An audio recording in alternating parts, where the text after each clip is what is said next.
অসমৰ জাতীয়তাবাদী ৰাজনৈতিক ইতিহাসত আজি দিনটো অতি গুৰুত্বপূৰ্ণ দিন হিচাপে পৰিগণিত হৈছে বা ভৱিষ্যতৰ সময়ে ক'ব যে আজি দিনটোৱে অসমৰ সমগ্ৰ আঞ্চলিক ৰাজনীতিতে এটা নতুন এটা দিনৰ আৰম্ভণি হৈছে, এটা নতুন যুগৰ নতুন যাত্ৰাৰ আৰম্ভণি হৈছে। আপোনালোকে সকলোৱে জানে যে অসমৰ এগৰাকী জ্যেষ্ঠ ৰাজনীতিবিদ 4 বাৰৰ সাংসদ, কেন্দ্ৰীয় চৰকাৰৰ মন্ত্ৰীৰ দায়িত্ব গ্ৰহণ কৰা, ৰেল মন্ত্ৰণালয়ৰ দৰে এটা গুৰুত্বপূৰ্ণ মন্ত্ৰণালয়ত দায়িত্ব গ্ৰহণ কৰা আৰু বিজেপি দলৰ জন্মলগ্নৰ পিছৰ প্ৰতিষ্ঠাকালৰ সময়ৰ পিছৰ গোটেই সামগ্ৰিক যাত্ৰাটোত অতি গুৰুত্বপূৰ্ণ ভূমিকা পালন কৰি সভাপতিৰ দায়িত্ব অলংকৃত কৰা ৰাজেন গোহাঁই ডাঙৰীয়া আমাৰ দলত আজি যোগদান কৰিছে।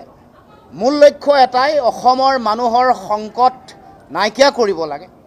যিবোৰ ভয়াৱহতা আহিছে, যিবোৰ ধৰণৰ আক্ৰমণ চলিছে, বিশেষকৈ মাটি ভেটিত, আমাৰ সম্পদ উদ্যোগ প্ৰতিষ্ঠানত, আমাৰ ভাষা কৃষ্টি সংস্কৃতিত আৰু ৰাজনৈতিক অধিকাৰ কাঢ়ি লৈ যাব বিচৰা যি ধৰণৰ কূট কৌশল, তাৰ বিৰুদ্ধে যুঁজিবলৈ আঞ্চলিক শক্তিয়ে মূল আধাৰ হ'ব পাৰে। আমাৰ আধ্যাত্মিকতাৰ প্ৰতিও নিৰৱচ্ছিন্নভাৱে এটা আগ্ৰাসী এটা শক্তিয়ে আক্ৰমণ কৰিছে গুৰুজনাৰ আদৰ্শ। আমাৰ স্বৰ্গদেউ চাওলুং চুকাফাৰ আদৰ্শৰ প্ৰতিও প্ৰতিনিয়ত প্ৰতি মুহূৰ্তত আঘাত সানিবলৈ বিভিন্ন শক্তিয়ে কূট কৌশল ৰচনা কৰিছে। গতিকে তেনে প্ৰেক্ষাপটত আগন্তুক দিনসমূহত কেনেকৈ আমি আগবাঢ়ি যাব পাৰোঁ, কেনেকৈ জাতীয়তাবাদ বা আঞ্চলিকতাবাদৰ ভেটি শক্তিশালী আৰু সুদৃঢ় কৰিব পাৰোঁ, তাৰ কাৰণে ৰাজেন গোহাঁই ডাঙৰীয়াৰ যিটো চিন্তা, বিগত সময়ছোৱাত বিজেপিয়ে যেনেকুৱা ধৰণৰ ভয়াৱহ ৰাজনীতি কৰিছে, তাৰ বিপৰীতে অসমৰ মানুহৰ সুৰক্ষিত ভৱিষ্যতৰ কাৰণে, ভাষা কৃষ্টি সংস্কৃতি ৰক্ষাৰ কাৰণে অসম জাতীয় পৰিষদৰ এই ধাৰাটোক, এই আদৰ্শক, এই যাত্ৰাক অধিক গতিশীল কৰিবৰ কাৰণে আজি আমাৰ দলত আহি যোগদান কৰিছেহি। গতিকে আমি উষ্ম আদৰণি জনাইছোঁ।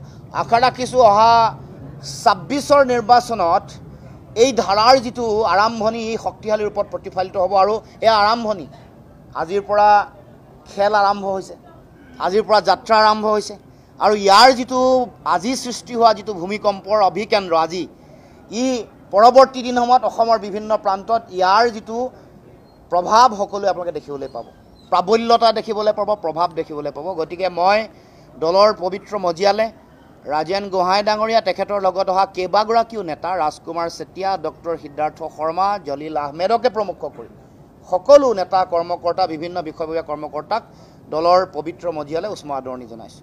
উদাৰ জাতীয়তাবাদ, উদাৰ আঞ্চলিকতাবাদৰ কথা কৈছে ৰাজেন গোহাঁই ডাঙৰীয়াই। গতিকে অসম জাতীয় পৰিষদৰ যিটো ধৰক জন্মৰ যিটো কথা আছিলে, CEEৰ বিৰোধিতা, এই গোটেই আদৰ্শত ক'ৰবাত বিঘ্নিত হ'ব নেকি? নাই, আমাৰ আদৰ্শটো CEEৰ বিৰোধিতাটো এইটো এটা যুক্তিপূৰ্ণ সাংবিধানিক আমাৰ বিৰোধিতা।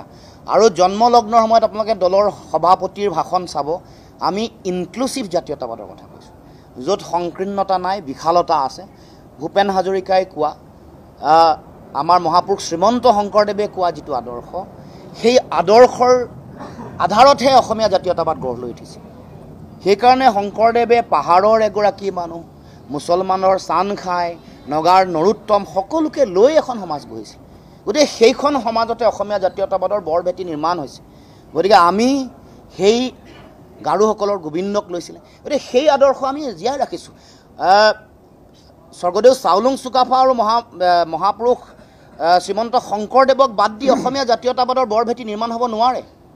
ভূপেন হাজৰিকাই দিয়া যি মাৰ্গদৰ্শন আৰু দিগদৰ্শনক বাদ দি অসমীয়া জাতীয়তাবাদ কেতিয়াও সম্পূৰ্ণ হ'ব নোৱাৰে। সেইকাৰণে অসমৰ মাটিত জ্যোতিপ্ৰসাদ, হেমাংগ বিশ্বাস, ছবিলাল উপাধ্যায়, সৈয়দ আব্দুল মাল্লিক, এইসকলৰ যিটো তেওঁলোকৰ যিটো দৃষ্টিভংগী, তেওঁলোকৰ আদৰ্শৰ যিটো মহানতা আৰু বিশালতা, সেইটোৱেই সমগ্ৰ অসমৰ সমাজ জীৱনক আচন্ন কৰি ৰাখিছে। গতিকে আমি কেতিয়াও আমাৰ আদৰ্শ, সেই আদৰ্শটো আমি স্থিতি আগৰ পৰাই আছোঁ। ইনক্লুচিভ জাতীয়তাবাদৰ কথা কৈছোঁ। আমাৰ অসমৰ কাৰণে, অসমৰ মানুহৰ কাৰণে, অসমৰ জাতি জনগোষ্ঠীসমূহৰ কাৰণে আমি আমাৰ কৰণীয় যিটো দায়িত্ব আৰু কৰ্তব্য, সেইটো সদায় আমি পালন কৰি যাম আৰু আমি যুঁজিম আৰু আমি আমাৰ অসমৰ মানুহৰ অধিকাৰ আজৰি আনিম। প্ৰথমে মই বক্তব্যত কৈছোঁ, সম অধিকাৰ, সম উন্নয়ন আৰু সমমৰ্যাদা, এইটো আমাৰ দলৰ শ্লোগান।